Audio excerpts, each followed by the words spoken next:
तस्वीरें आपके सामने हैं। तस्वीरों को देखकर आप अंदाजा लगा सकते हैं कि जर्जर हालत में जो पुल था उस पर भारी तादाद में जब लोग चले गए। आपको बताते चले ये पर्यटक हैं जो वहां पर अपने परिवार के साथ पहुंचे हुए थे। कहा यह भी जा रहा है कि छोटे छोटे कई बच्चे भी इस पानी की चपेट में आ गए जो बह गए हैं, जिनको बचाने की कोशिश की जा रही है।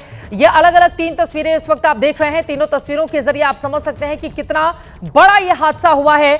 पुणे की ये तस्वीरें हैं। बहुत बड़ा हादसा महाराष्ट्र के पुणे में इंद्रायणी नदी पर बना पुल का एक हिस्सा भरभराकर गिर गया। पुल गिरने से 25 से 30 लोगों के डूबने की आशंका जताई जा रही है। हादसे के दौरान कई लोग पुल पर मौजूद थे जो तेज बहाव की चपेट में आ गए। एनडीआरएफ की टीम मौके पर पहुंच चुकी है और लगातार एनडीआरएफ की ओर से राहत और बचाव की कोशिशें की जा रही हैं। मंत्री भी आपको बताते चले, मंत्री गिरीश महाजन घटनास्थल के लिए रवाना हो चुके हैं और इस वक्त हमारे साथ फोन लाइन पर जुड़ चुके हैं। गिरीश जी, आप घटनास्थल पर थोड़ी देर में पहुंच जाएंगे। अभी क्या हालात हैं, क्या तस्वीर, क्या स्थिति बनी हुई है, कितने लोग बह गए, विस्तार से प्लीज आप जानकारी दें। ये ब्रिज कोलैप्स होने से, ब्रिज टूटने से वहाँ पे कुछ लोग नीचे दब गए हैं। एनडीआरएफ की टीम हमारी वहाँ पहुंच गई है।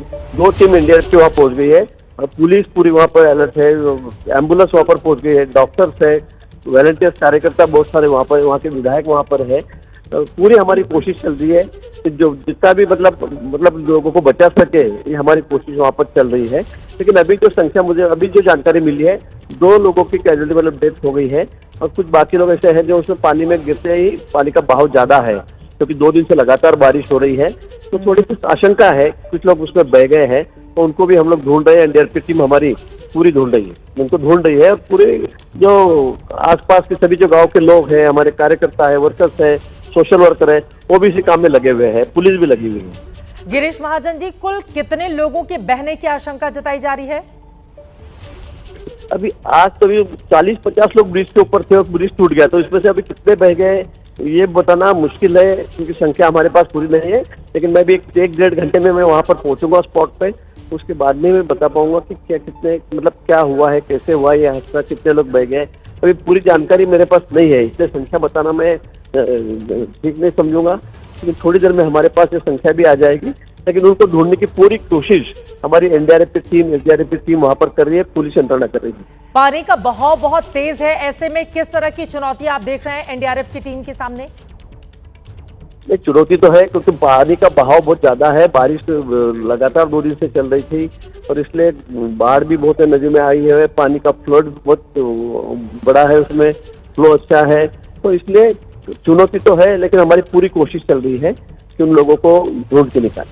क्या ये बहुत पुराना जर्जर अवस्था में पुल था जिस पर इतने लोग चले गए इसलिए ये हादसा हुआ, भरभरा कर गिर गया?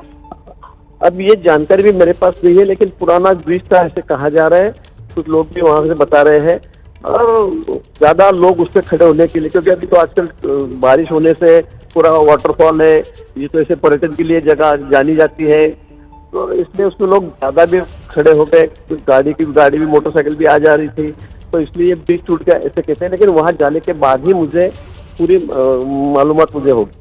जब पुल जर्जर अवस्था में था तो क्या वहां पर इस तरह के इंतजामात नहीं थे कि बड़ी तादाद में लोग अगर पुल पर जा रहे हैं तो उनको रोका जा सके? गिरीश महाजन जी, नहीं बिल्कुल। अभी आजकल तो बारिश के दिनों में हमारे यहाँ तो लोनावाला है, खंडाला है, महाबलेश्वर है, कसारा है, यहाँ जगह बहुत सारे टूरिस्ट जाते हैं और हम बार बार ये कहते रहते हैं कि भाई सब ये वाटरफॉल के पास जाते हो, पानी का बहाव ज्यादा होता है।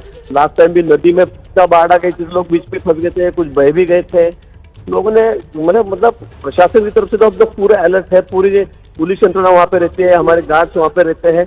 लेकिन थोड़ा लोगों ने भी थोड़ी अपनी जिम्मेदारी समझनी चाहिए। ये मोबाइल के चक्कर में बहुत सारे काम हो रहे हैं आजकल। लोग मोबाइल लेते रहते समय भी बहुत सारे इंसिडेंट्स हो रहे हैं। बिल्कुल। और वहाँ पर भी कितनी मतलब पुलिस थी, कितना मुझे अभी आज जानकारी मुझे नहीं है, वहाँ पहुँचने के बाद ही मैं ये बता सकूंगा।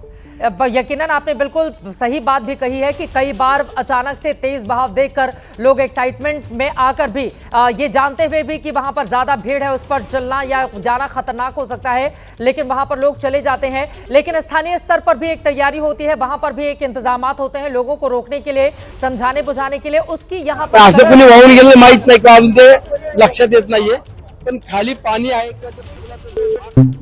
गिरीश महाजन मंत्री जिन्हें आप सुन रहे थे और स्थानीय कुछ लोगों के बयान भी आ रहे हैं, अगर हम उनको सुना पाए। स्थानीय स्तर पर कुछ लोग वहां पर पहुंचे हुए हैं, आप देखिए कि कुछ स्थानीय स्तर पर नेता भी वहां पर पहुंचे हुए हैं। मेघा प्रसाद मेरी पॉलिटिकल एडिटर इस वक्त जुड़ चुकी हैं ज्यादा जानकारी के साथ। मेघा, क्या जानकारी मिल रही है? चित्रा, अभी हम ये बता जरूर सकते हैं क्योंकि वहाँ लोगों से, हमारे अधिकारियों से भी बात हो रही है। ये बताया जा रहा है कि अभी का आंकड़ा, जो ऑफिशियल आंकड़ा है पुलिस वाले के पास में रेस्क्यू की वजह से, वो 2 डेड एंड 12 इंजर्ड, मतलब 2 लोगों की जान गई है, 12 इंजर्ड हैं और 6 को रेस्क्यू किया जा रहा है। ये अब मुख्यमंत्री जी के ऑफिस से अब ये आ रही है खबर, तो इन नंबर्स के साथ हम जा सकते हैं। 2 लोगों की जान गई है, 12 इंजर्ड हैं और 6 को रेस्क्यू किया गया है। अब ये प्रिलिमिनरी, अभी तो शुरुआती जानकारी है, मगर बहाव इतना था और इतना है भी क्योंकि पिछले 1 या 2 दिन से बहुत भारी बरसात हो रही है वहां पे छिंदवाड़ा में, और वाटर लॉगिंग जैसे सिटी और टाउन के अंदर भी काफी वाटर लॉगिंग, कल भी हम लोग ने रिपोर्ट किया था, परसों भी देखा था बारिश हो रही थी। तो बहाव इस एरिया में इंद्रायणी जो नदी है जिसके ऊपर ये पुल था जो टूटा, उसमें बहाव बहुत तेज था।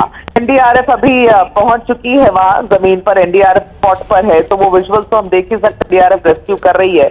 लेकिन लग ये रहा है, जो लोकल्स बता रहे हैं कि कुछ लोग गए हैं, जो लोग बह गए हैं उसका आंकड़ा तो अभी बिल्कुल नहीं पता चल पाएगा। और जो वेग है चित्रा इस नदी का, और जो बहाव आप देख रहे हैं, जो स्पीड और उफान पे है नदी, तो अभी ये बताना बड़ा मुश्किल होगा कि कितने लोग बह चुके हैं, उनका नंबर क्या है। लेकिन जो नंबर हम असर्टेन कर सकते हैं, 2 की मौत, 12 लोग इंजर्ड हैं और 6 को रेस्क्यू किया गया है। अभी हम इन्हीं नंबरों के साथ में जाएंगे, जिससे जैसे ये सिचुएशन अपडेट होगी वैसे वैसे बताया जाएगा। लेकिन एक और हादसा आज इस पूरे अपने आप में बेहद दुर्भाग्यपूर्ण। एक तरफ उत्तराखंड में हमने हेलीकॉप्टर को क्रैश होते देखा, तो महाराष्ट्र के पुणे से ये दुर्भाग्यपूर्ण स्थिति आ गई।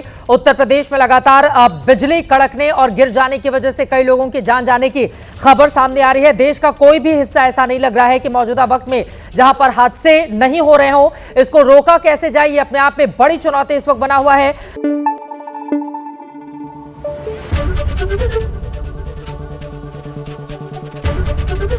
एबीपी न्यूज आपको रखे आगे।